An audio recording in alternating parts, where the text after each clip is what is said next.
அப்பதான் தெரியும் எலக்ட்ரிசிட்டி தாசில்தார் முன்னாடி வந்து யார் வந்து நிற்கணும் அந்த அவங்க நமக்கு நம்ம அவங்க. சம்பவம் நடந்த சில மணி நேரத்தில் சம்பவ இடத்திற்கு விரைந்து வந்தார் வேளாண் துறை அமைச்சர்.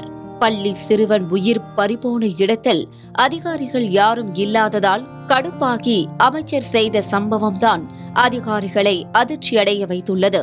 அங்கு என்ன நடந்தது பார்க்கலாம்.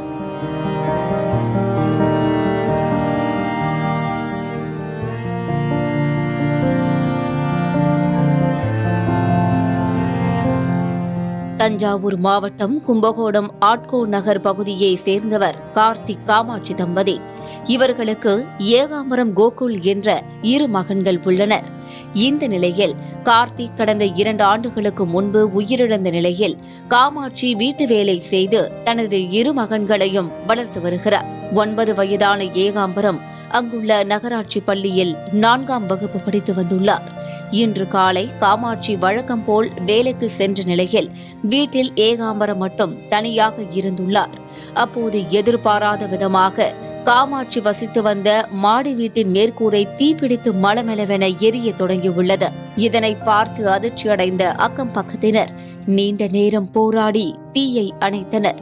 அதனைத் தொடர்ந்து வீட்டிற்குள் சென்று பார்த்தபோதுதான் அவர்களுக்கு பெரும் அதிர்ச்சி காத்திருந்தது. சிறுவன் ஏகாம்பரம் தீயில் கருகிய நிலையில் சடலமாக கிடந்த காட்சி ஊர் மக்களை அதிர்ச்சியில் உறைய வைத்துள்ளது.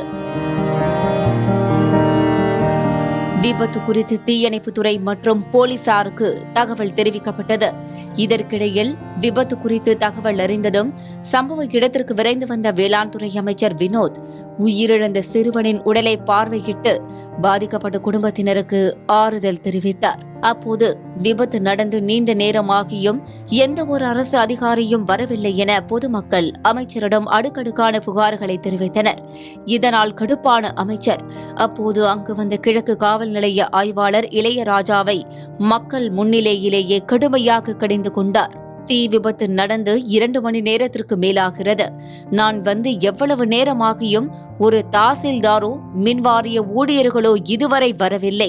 வருவாய்த்துறை அதிகாரிகளுக்கு நான் தகவல் சொல்ல வேண்டுமா அல்லது அவர்கள் எனக்கு தகவல் சொல்ல வேண்டுமா என கேட்டது மட்டுமின்றி யாரையும் சும்மா விட மாட்டேன் என எச்சரிக்கை விடுத்து சென்றார்.